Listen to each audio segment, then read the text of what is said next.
Evan Henry in this thing. What's going on, Evan? How you doing, brother? What's up, y'all? Like I never left, man. Y'all see how my blind side is protected right now. I'm loving it. Hey, I promise you, if somebody come up here and try, that's it over with. I'm jumping across the table. Hey, I'm already anxious, man. That's all these ops in the room. I can talk how I want to here. Talk about it. We got a lot of different teams, represent the SWAC today, but we already know who really represent the SWAC today. You know what I'm saying? We call them the coalition. Hey. I'm telling you, I'm ready to jump across the table. Somebody come over here and try us, man. You see the blue in the back, man. They know who we with. First team preseason selection. Talk about that honor. Well deserved. Well deserved, man, but it's a lot of hard work to get here. Last year, nobody from Jackson State got a chance to be on the preseason list. So, this year, being first team and really just, put in the effort to be here, A lot of people don't know. I had appendicitis last year during the season. I had played the whole season with an inflamed appendix that I was supposed to get taken out in August. And I was second team all conference. Now I have no appendix problems. I had a whole season to work. I'll be first team all conference. First team all conference this year. Yeah. We're about to see an even better version. Even better version. Like I said, last year I'm hurt. I'm balling hurt. We're proud of you, bro. Congratulations on first team. We knew that was a no-brainer.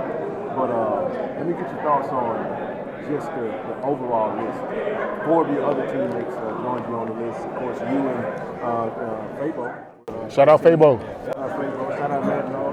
And then second team, Jeremiah and Isaiah. So let's talk about the list. Let's talk about get the SWAC, get it right. What's your thoughts on the overall look of the scope? And we'll go from there.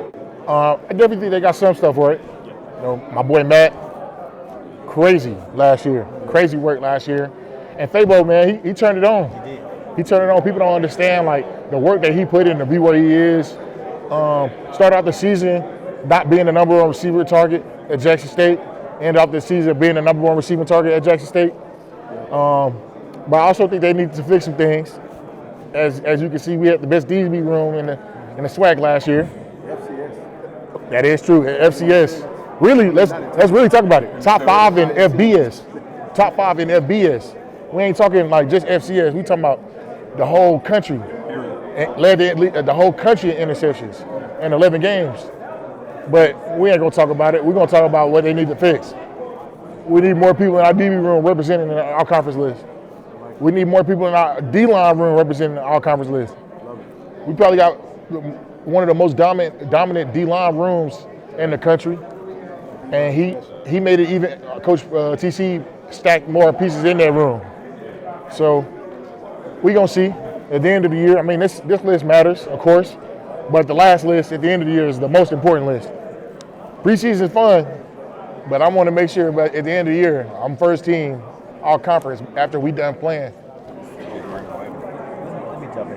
Go ahead. Are you gonna take it personal as an offensive lineman that no running back before?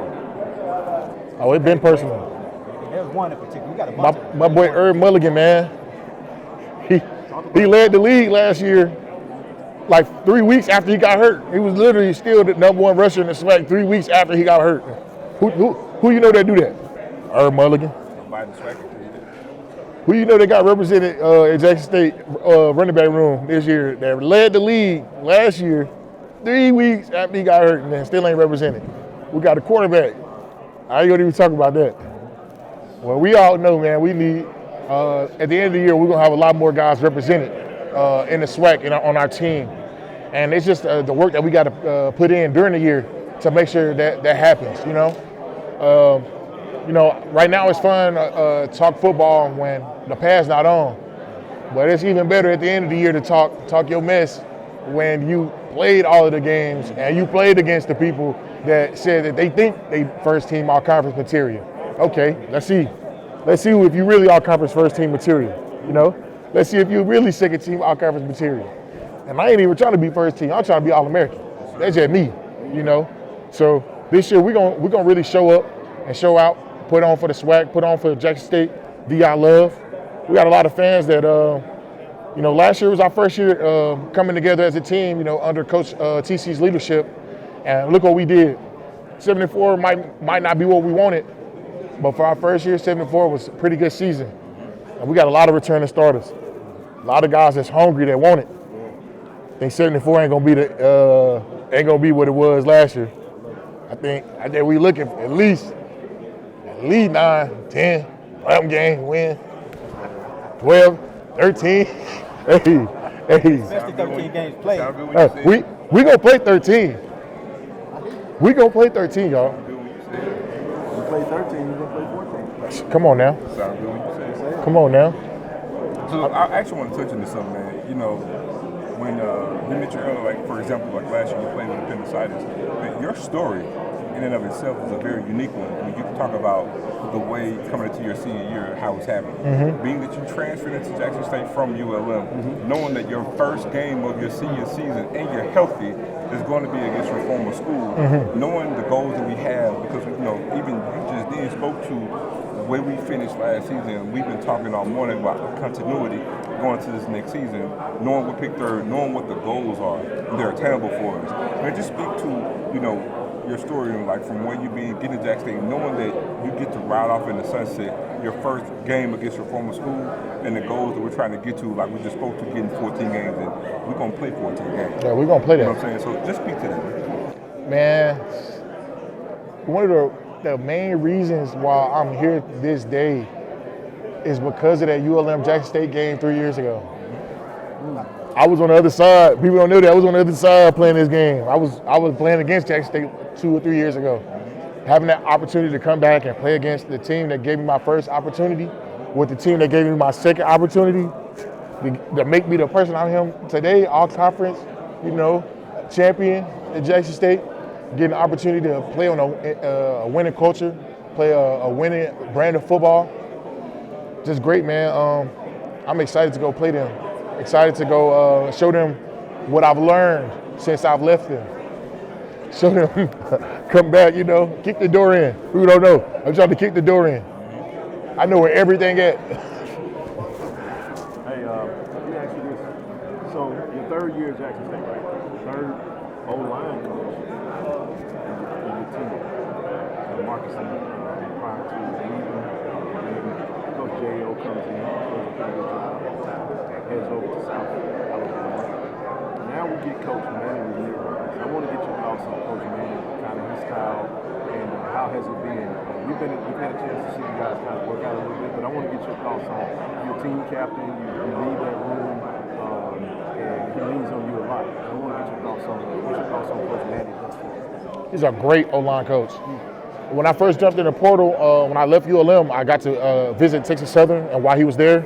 And just getting a chance to talk to him while I was there, I knew that he was a great guy. He's a great coach. And what people don't know is he played a lot of years in the league. Guys like Megatron, Peyton Manning, he knows football. And not only that he knows football, he leans on that senior leadership. Because I am a senior, he leans on me a lot. But he doesn't put a lot of pressure on me. Like, it doesn't feel like, you know, it's my last season. I got a lot of pressure on me. It feels like I get a chance to go to work every day and do what I love with the people that I love. Coach Manny's a fun coach, a player first coach. It's not a lot of coaches like that still these days. That not only what they expectation from their players, it matches what they're giving to their players. He brings a lot of energy to practice. He brings a lot of effort, energy that is unreplicable. You can't replicate it. And I think it's going to show on the field this year what the O-line has to offer. He was at Texas Southern where they led the league last year in rushing. I think, 2 years in a row? And that's a testament to what he preaches to his O-line room. Just the way he approaches the game and what he knows about the game, it makes it so much easier. So I'm excited. So let me go back real quick, because we made that point earlier. Led the SWAC in rushing from the O-line from a rushing standpoint for the last 2 seasons. That's Coach Manny Ramirez. Coach Manny Ramirez comes to Jackson State, and he's paired with the best running back in the conference. Backfield, running back room. And still no consideration for this team. I think that's the thing. Like, I think the SWAC. So I understand the didn't play enough games scenario. Yeah. But Corey made a great point. Eye test, stats, production, impact. All you got to do is just watch the games and you see it. So it's mind-boggling that games alone would disqualify a player like that and not at least get second team, especially when you're projecting. Because right now they're projecting Alabama State to win the SWAC, and we finished third in the East, and all of that is a projection based off the data. Yeah. But according to the data that you just said, it's still another testament to the fact that I still don't get how you see that, put that together, and still don't some way somehow project a better outcome, or at least have showing him some love. You can't just have a pie chart that solely disqualifies everything on the pie just because he fell short by a game or two. I think you said it best earlier. Enough isn't ever enough. You know, Jackson State, man, we've done a lot for the SWAC, but it's never going to be enough. We just got to put on, man. I think if anything, they gave Irv the chip that he needed to come back this year even more dominant. You know, he's already, came back so far strong post-injury, I mean. So just seeing that list come out for him is probably, I'm pretty positive Irv right now at home looking at this. You know what I'm saying? He at home probably doing some push-ups. You know what I'm saying? Get a little extra work in. We all know Irv ain't going to play this year. He's going to be dominant. He's going to be the Irv that we saw last year, you know. So we're going to see. We're going to see. And to talk about being selected to represent Jackson State here at SWAC Media Day and the expectations that come with it, not just on the field and performance, but even stepping up as a leader. Honestly, it's an honor. Getting that opportunity to get a call from Coach TC himself, man. He picked me. So that's just a testament to what I've done so far and what I have to continue to do, and not just in the O-line room or on the field, but off the field too. You know, putting in more time and putting in more work, whether it's learning, not learning, but watching more film. You know, as a center, I have to be the smartest guy on the field. I got to know what the defense is doing. I got to know what the offense is doing. I got to know the checks. Yeah, as a center. I'm playing that. I'm a Swiss Army knife. Wherever they need me at. I might be playing center. I might be playing guard. Wherever they need me at, I'm a Swiss Army knife. Basically, just spoke to you while you're here. Yeah. Wherever my coach need me at, on that play, that series, drive, that game, I'm there. Also, your O-line core that coaches put together for you to play with. What's your thoughts on this recruiting class that came in that's joining you? First, shout out to those first 4 returning starters that we got.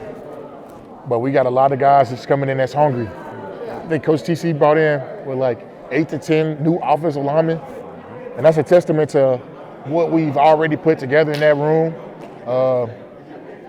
We got some guys that's hungry, that wants to play, that wants to learn. Young guys that's hungry, that's coming in after I leave Jackson State, that's going to be here many years to come, that's going to be dominant, that's going to work hard, that's going to mimic the leadership that I'm showing right now, and that's going to be better than me, hopefully. That's what a real leader is. When they leave, the show must continue, man. Yes, sir. So you mentioned that we have 4 returning starters within that O-line. What's the one thing that shows you outside of the guys returning? What is it that you're seeing in this edition of the O-line that's motivating you to give you kudos of knowing that you guys are going to have an outstanding year this year? Not only just ending the year off how we did, but the camaraderie that we had in that 1 year, going 7-4. I think the games that we lost was because of us and the lack of camaraderie that we had in those games.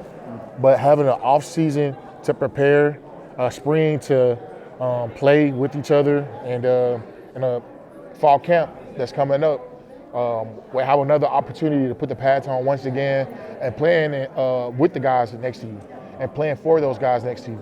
Because I feel like that's a big part about from the difference between year 1 and year 2.